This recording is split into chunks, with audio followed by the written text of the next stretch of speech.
It's time for Crop Talk, brought to you by Seed Consultants, simply the best value in the seed industry. Check them out online at seedconsultants.com. Now, here's the farm doctor, Jon Williams. Joining me today once again is Dennis Brown of Byron Seeds. And Dennis, just a lot of questions, and that's why I wanted you on the program again. I know we talked a few weeks ago, but I wanted you back on the program. Boy, you know, everybody's concerned about this crop drying down this year, and I guess my main question, or the question that keeps coming to the forefront, is how late is too late for cover crops? Yeah, John, glad to be back with you. I'm fielding many calls like for the same thing also. With the late crop, going to have some late harvest this year. If a guy's thinking about cover crops, he can still do it. We need to get some aerial application going here next few weeks. Aerial application is going to be our main source of getting these cover crops sown this year. With the crop as late as it's going to be, time we get crop off and get stuff drilled in there, it's going to be too late for a lot of the products like radishes, clovers, oats, and products like that, and even peas and vetch. But if we get some aerial application in there and fly these products on sometime here in September, even if the crop's not dying down quick enough, by September we should be getting these products sowed. If we get, so we're not doing any aerial application, what we want to do is switch products and come down and start using cereal rye.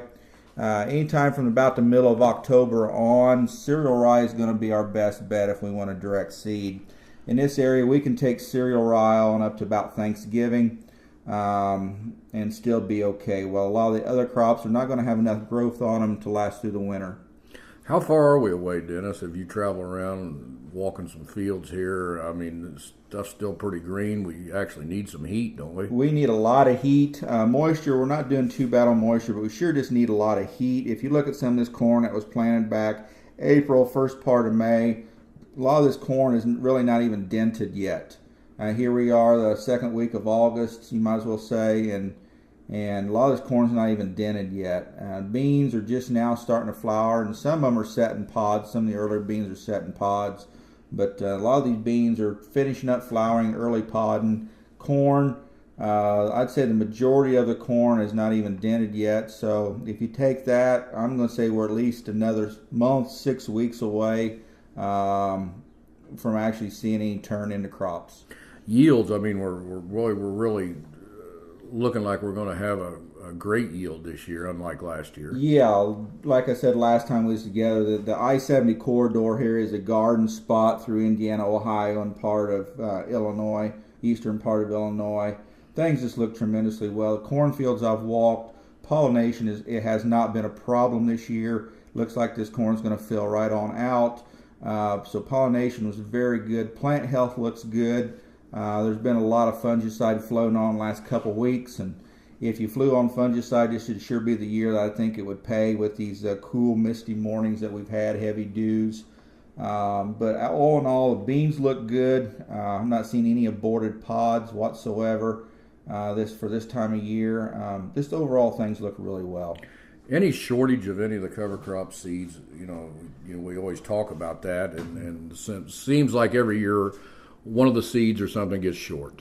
One thing we're kind of scratching our heads on this year is crimson clover. Crimson clover is very expensive this year simply because of the demand.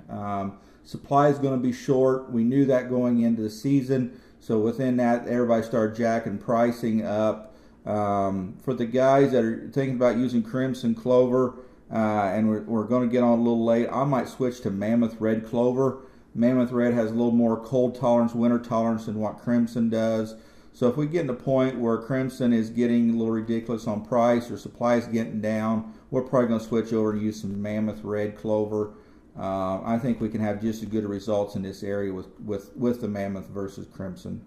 So the later we go in the season, you'd tend probably to stay away from the radishes and the turnips if it does go late. Yeah, if it does go late, what we need, especially the radishes, let's just talk about those in a minute. The radishes, we really need about 6 to 8 weeks of growth before we have our first killing freeze. it can frost a little bit on them, but a hard killing freeze, if that root's really not in there, down there very far, it hasn't been a waste of money, but we haven't got our full return on investment if we get those radishes out close to killing frost.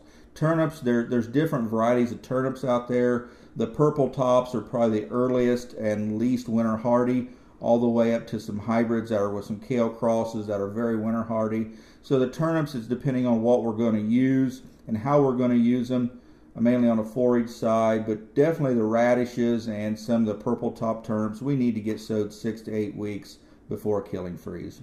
Let's talk about forages for a minute. You anticipate a lot of forages being put in the ground this fall? Yeah, we're still a shortage. Hay has been a very good this year. Not very many people made good dry hay, but overall tonnages for wrapped hay and baleage has been very good, where guys didn't have winter kill. But throughout the United States, and it even affects us here in the Midwest and locally here in Wayne County and surrounding counties, that there is still a shortage of hay out there, good dry hay, and that's where you still see the hay market still on a high side.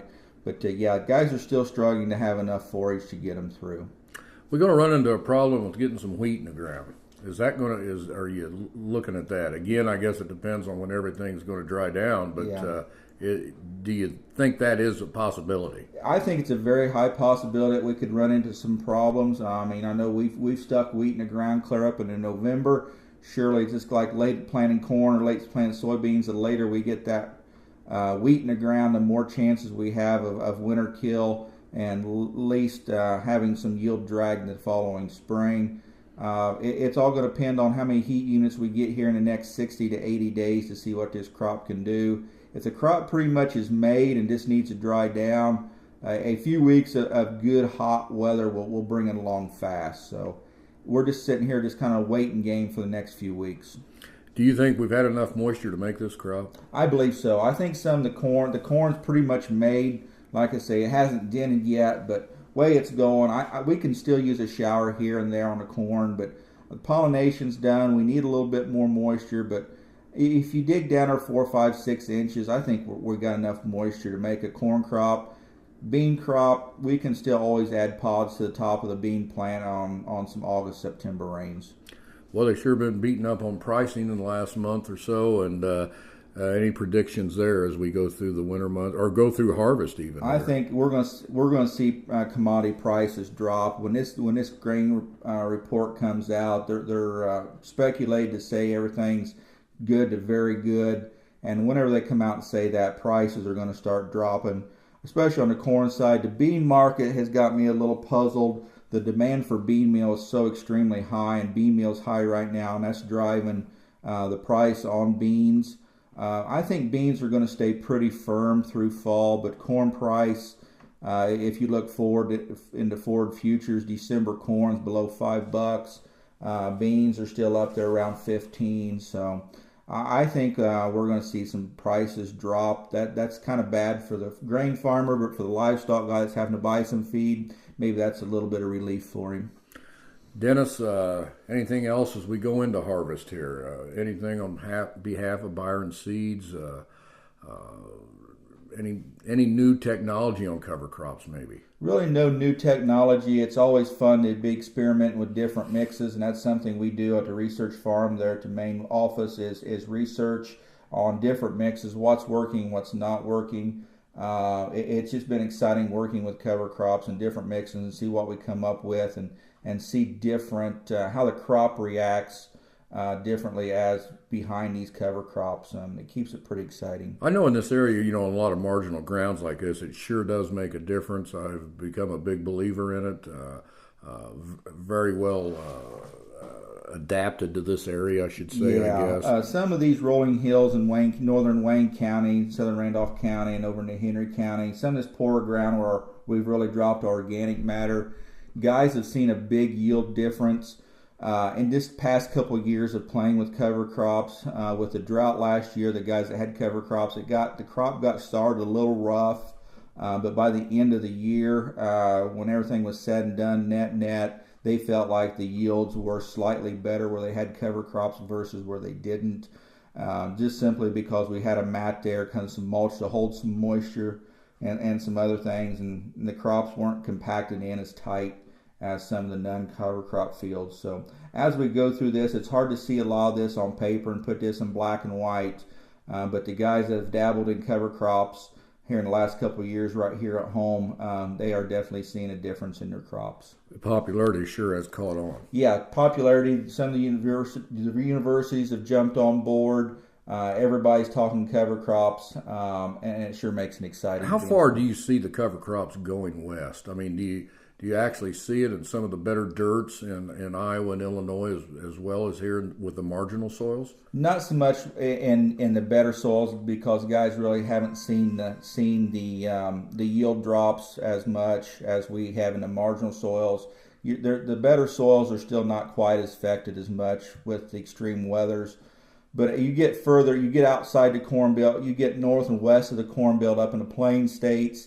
Actually, they were the pioneers in really bringing cover crops to the forefront in some of them poor soils up there.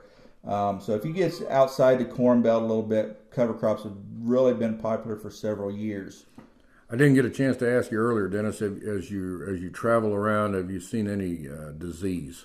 I am starting to see a little bit of leaf disease on some of this corn. Beans, I haven't seen a whole lot of sudden death or anything yet.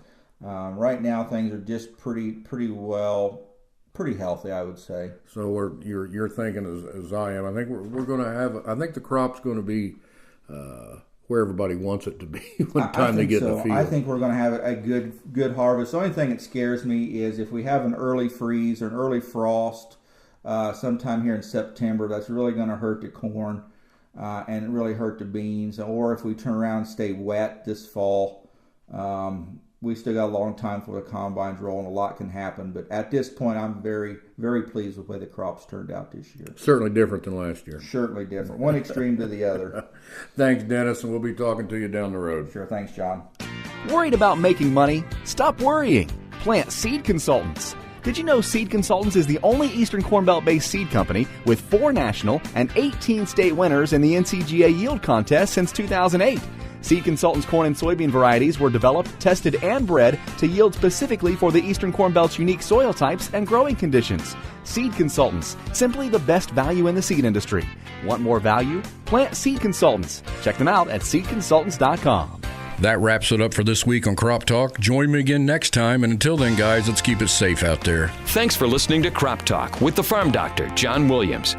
Brought to you by Seed Consultants, simply the best value in the seed industry. Visit them online at seedconsultants.com and check out past episodes of Crop Talk at kicks96.com. Crop Talk, every Sunday morning at 6:15 on Kicks 96.